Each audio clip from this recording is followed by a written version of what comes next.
Hello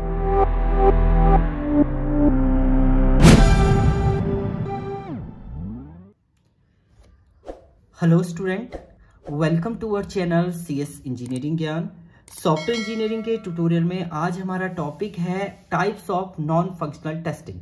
non functional testing इससे पहले हमने देखा था, एक बार आप देख लीजिएगा अगर आपने नहीं देखा हो। नॉन फंक्शनल टेस्टिंग में आप देखते हैं रीयूजेबिलिटी का कॉन्सेप्ट, आप देखते हैं अकाउंटेबिलिटी है प्रॉपरली है नहीं सॉफ्टवेयर में, वो आप चेक करते हैं। तो उसी के कुछ टाइप हैं जिसमें आप performance testing, usability testing and compatibility testing आप इसमें चेक करते हैं। अब परफॉर्मेंस टेस्टिंग की जब हम बात करते हैं तो उसमें लोड टेस्टिंग होती है, स्ट्रेस टेस्टिंग होती है, स्केलेबिलिटी टेस्टिंग होती है, स्टेबिलिटी टेस्टिंग होती है। ये डिफरेंट टेस्टिंग आपकी परफॉर्म होती है किसके अंदर, परफॉर्मेंस टेस्टिंग के अंदर। सो परफॉर्मेंस टेस्टिंग के सबसे पहले हम लोग बात करते हैं। So performance testing check how well software component work. These testing can find issue in software design and architecture performance. मतलब जो भी सॉफ्टवेयर का डिजाइन है और परफॉर्मेंस आर्किटेक्चर है वो प्रॉपरली वर्क कर रहा है नहीं कर रहा है, वो आप चेक करते हैं परफॉर्मेंस टेस्टिंग। यानी परफॉर्म कर रहा है नहीं, यूजर का फीडबैक इसमें लिया जाता है, यूजर की रिक्वायरमेंट फुलफिल हो रही नहीं, वो चेक होती है आपकी। It can be this typically done by measuring response time, कितनी टाइम बाद आपका रिस्पॉन्स आ रहा है। Identify bottlenecks, locating failure point को लोकेट करते हैं आप, ये भी डिफाइन करते हैं इसमें। Performance testing ensures several element of software quality, they validate that it is fast, scalable, stable and reliable होना चाहिए आपका। अब टाइप्स ऑफ परफॉर्मेंस टेस्टिंग की हम लोग बात करते हैं तो जिसके अंदर आपका आता है load testing, stress testing, scalability testing and stability testing. सबसे पहला लोड टेस्टिंग का मतलब है सॉफ्टवेयर जब रन हो रहा है तो उस समय वो कितना टाइम ले रहा है लोड होने में, ओपन होने में कितना टाइम हो रहा है, वो आपका load testing. It is types of testing ensure that the software program system can be handle a large number of user और ट्रांजेक्शन। मतलब बहुत सारे यूजर आपके कनेक्टेड है सॉफ्टवेयर से तो वो प्रॉपरली वर्क कर रहा है नहीं, वो आपका डिफाइन होता है। जैसे running multiple application of a computer simultaneously, आप कंप्यूटर के अंदर मल्टीपल एप्लीकेशन को एक साथ एग्जीक्यूट कर रहे हैं तो वो अब उसकी लोड टेस्टिंग को डिफाइन करता है। Stress testing, it is a type of testing to ensure that the software program or system can handle and usually high load, मतलब जितना भी हाई लोड को इजीली वो हैंडल कर सके वो डिफाइन करता है आपका स्ट्रेस टेस्टिंग के अंदर। जैसे extremely large number of concurrent user try to log into an, बहुत सारे यूजर एक ही समय पे आपके सॉफ्टवेयर को लॉग इन कर रहे हैं तो वो आपका उसका स्ट्रेस टेस्टिंग चेक करता है।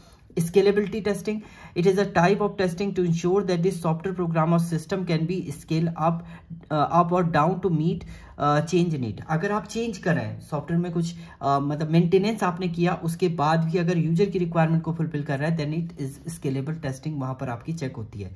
स्टेबिलिटी टेस्टिंग, स्टेबिलिटी का मतलब होता है किसी भी बिहेवियर किसी भी इन्वायरमेंट पे वो इजीली क्या हो, स्टेबल हो, वो आपका चेक होता है स्टेबिलिटी टेस्टिंग के अंदर। सॉफ्टवेयर का बिहेवियर इस पे चेक होगा, ये सब आपकी चेक होती हैं। इसके बाद आता है आपका यूजेबिलिटी टेस्टिंग। अब यूजेबिलिटी टेस्टिंग मेनली डील करता है आपका जैसे आपका अगर हम लोग मेथड की बात करते हैं तो फंक्शनैलिटी ऑफ वेबसाइट, एक वेबसाइट आपने बनाया है तो वो कैसे आपका वर्क कर रहा है, किस स्टेप में कैसे चलेगा, पहले लॉग इन होगा, फिर आपका होम पेज ओपन होगा, फिर आप उसके अंदर सर्चिंग जो परफॉर्म करेंगे वो करेंगे, फिर लॉग आउट करेंगे, तो ये एक प्रोसेस में आपका यूजेबिलिटी उसकी चेक करेंगे। देखिए इसमें क्या है, usability testing is the method of testing the functionality of a website, app और other digital product by observing real user as they attempt to complete task on it. वो जो भी टास्क आपने दिए हैं, मान लीजिए आपने बहुत सारे टास्क दिए हैं वेबसाइट पे जाने के लिए, सबसे पहले लॉगिन करेगा, फिर सर्च करेगा, फिर आपका वो प्रोडक्ट को फाइंड आउट करेगा, देन आपका लॉग आउट करेगा। वो सारे टास्क आपके प्रॉपर्ली वर्क हो रहे हैं नहीं हो रहे हैं, वो आपका यूजेबिलिटी टेस्टिंग के अंदर चेक होता है। It is done from an end user perspective to determine if this system easily usable, आपका सिस्टम इजिली यूजेबल है या नहीं है वो आप चेक करते हैं।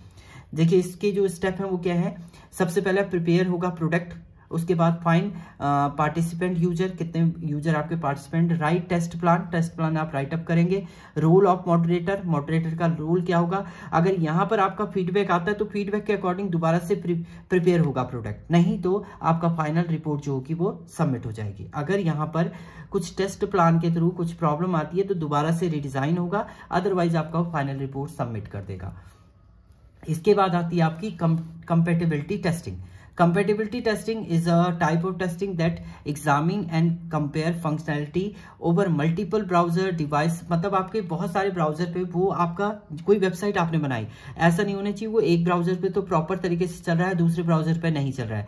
तो इसमें क्या होता है, हर एक ब्राउजर वो चेक करेगा, हर एक डिवाइसेस पे वो चेक करेगा, हर एक प्लेटफॉर्म, यानी आपके प्लेटफॉर्म मतलब डिफरेंट विंडोज पे भी वो क्या करना चाहिए, वर्क करना चाहिए। ऑपरेटिंग सिस्टम डिफरेंट, विंडो पे भी वो वर्क करे, उबंटू पे आप चला रहे हैं उस पर भी, मैक पे चला रहे हैं उस पर भी प्रॉपरली वर्क आपका करना चाहिए। वो कंपेटेबल, मतलब हर एक इन्वायरमेंट के लिए वो क्या होना चाहिए, कंपेटेबल होना चाहिए आपका सॉफ्टवेयर। ये चेक होता है आपका कंपेटेबिलिटी टेस्टिंग के अंदर।